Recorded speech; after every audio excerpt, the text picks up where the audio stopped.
En el vídeo anterior comenzamos ese paréntesis del que os hablé que estamos haciendo en la evolución política de la antigua Roma. Hablamos de la sociedad del Imperio Romano y hoy vamos a continuar y a terminar ese paréntesis con otro aspecto fundamental en la historia de Roma y del mundo posterior en general.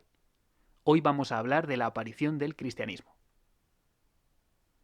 En la costa oriental del Mediterráneo, un poco al sur de donde habían vivido los fenicios, en una zona que los griegos habían llamado Palestina, vivía desde siglos atrás el pueblo de los hebreos. Eran parte de la antigua Mesopotamia y habían pervivido entre los grandes imperios, pero manteniendo una cultura propia que se caracterizaba por un elemento único en esta época.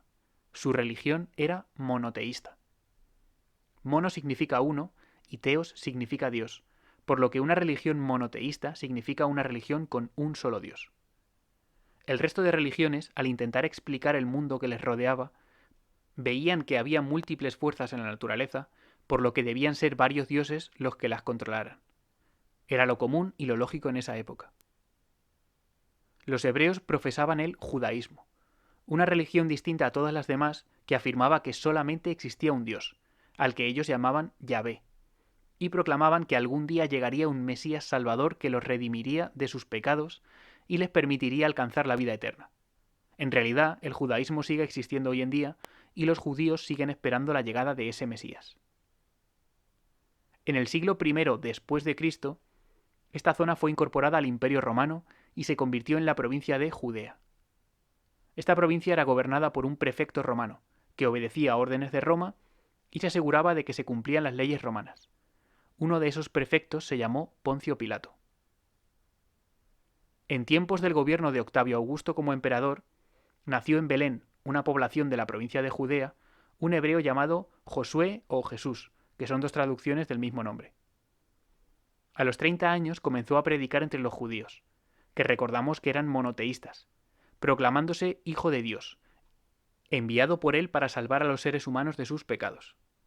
Sus seguidores le conocieron como el Mesías, una palabra hebrea que significa ungido o elegido, y que en griego se traduce como Cristo. Jesús predicó sus enseñanzas por la provincia romana de Judea y se rodeó de un grupo de seguidores llamados apóstoles.